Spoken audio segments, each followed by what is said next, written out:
ओम नमः शिवाय। हर हर महादेव। महादेव का प्रिय महीना सावन आने ही वाला है। सावन में शिवरात्रि और सोमवार को घर पर बहुत ही सरल तरीके से हम रुद्राभिषेक कैसे करें, आइए जानते हैं।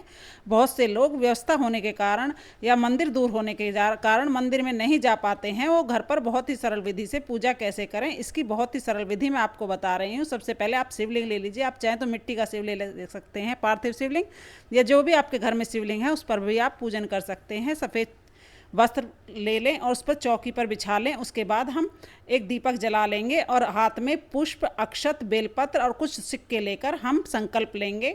संकल्प सबसे ज़्यादा ज़रूरी होता है, क्योंकि बिना संकल्प के कोई भी पूजन अधूरा माना जाता है।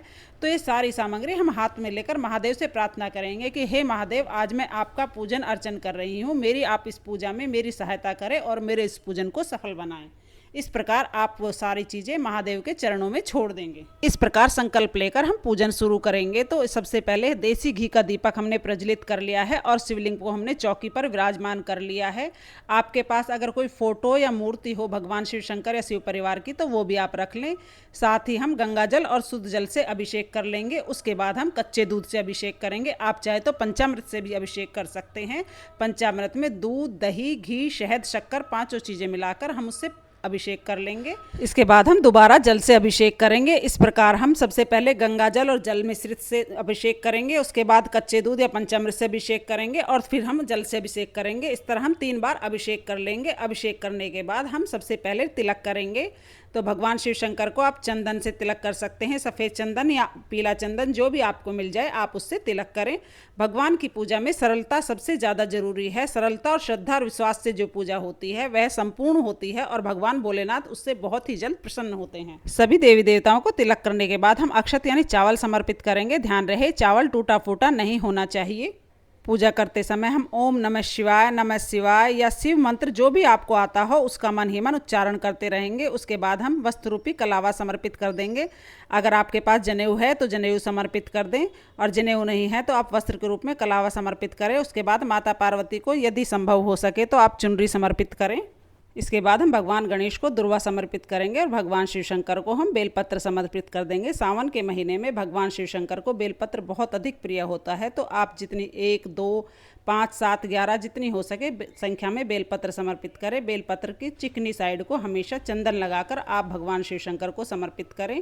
हमेशा उल्टा बेलपत्र चढ़ाया जाता है और बेलपत्र कभी भी कटा फिटा नहीं होना चाहिए। इस बात का आप ध्यान रखें। अगर आपके पास बेलपत्र नहीं है तो आप बिना बेलपत्र के मंदिर से धोकर एक बेलपत्र भी भगवान को समर्पित कर सकते हैं। उसके बाद भगवान शिव शंकर की जो भी प्रिय चीज़ें होती हैं, जैसे कि समी पत्र हो गया या भांग हो गई, धतूरा हो गया, जो आपको मिल जाए, उपलब्ध हो जाए, उसे आप भगवान शिव शंकर को जरूर अर्पित करें। उसके बाद भगवान शिव शंकर को सफ़ेद फूल अति प्रिय है। अगर सफ़ेद फूल मिल जाए तो बहुत ही अच्छा है, नहीं तो जो भी फूल आपको मिल जाए उससे आप भगवान शिव शंकर का जरूर श्रृंगार करें। इसके बाद माता पार्वती को बिंदी, चूड़ी, मेहंदी, श्रृंगार की सामग्री अर्पित करें। आप ज़्यादा नहीं तो 5 की संख्या में मेहंदी जरूर समर्पित करें और हरी चूड़ियाँ माता पार्वती को सावन के महीने में जरूर समर्पित करें और माता पार्वती के आशीर्वाद के रूप में उन्हें प्राप्त करें। उसके बाद हम भगवान को भस्म समर्पित करेंगे। भोलेनाथ के श्रृंगार में भस्म सबसे ज़्यादा अति प्रिय होती है।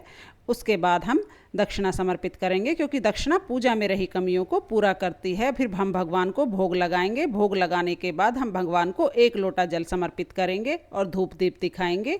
भोग लगाने के बाद हम सभी की प्रेम पूर्वक आरती करेंगे। तो सबसे पहले हम गणेश भगवान की आरती करेंगे, उसके बाद भोले शंकर माता पार्वती की आरती करेंगे। अगर आपको आरती नहीं आती है तो आप ओम नमः शिवाय या नमः शिवाय मंत्र का उच्चारण करके भी इस तरह 3 बार घुमाकर आरती कर सकते हैं। बहुत ही प्रेम पूर्वक आरती करने के बाद हम भगवान से हाथ जोड़कर प्रार्थना करेंगे और अपनी पूजा में रही कमियों के लिए क्षमा याचना करेंगे और अपनी मनोकामनाओं को पूर्ण करने के लिए भगवान से बहुत ही प्रेम पूर्वक आरती करेंगे। इस तरह बहुत ही सरल तरीके से हम भगवान भोलेनाथ समस्त परिवार की घर पर बहुत ही सरल तरीके से सावन के सोमवार और शिवरात्रि में पूजा कर सकते हैं। पूजा करने के बाद यदि आपने पार्थिव शिवलिंग बनाया है तो आप उसका विसर्जन कर दें, और यदि आपका मंदिर में शिवलिंग है छोटा तो आप उसको दोबारा से पूजा में यूज़ कर ले।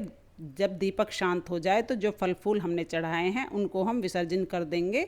आप चाहें तो मिट्टी में विसर्जन कर दें या जल में विसर्जन कर दें, इस तरह बहुत ही सरल तरीके से हम भगवान भोलेनाथ और समस्त शिव परिवार का घर पर ही पूजन कर लेंगे। पूजन की है सरल सी विधि आपको कैसी लगी कमेंट करके ज़रूर बताना।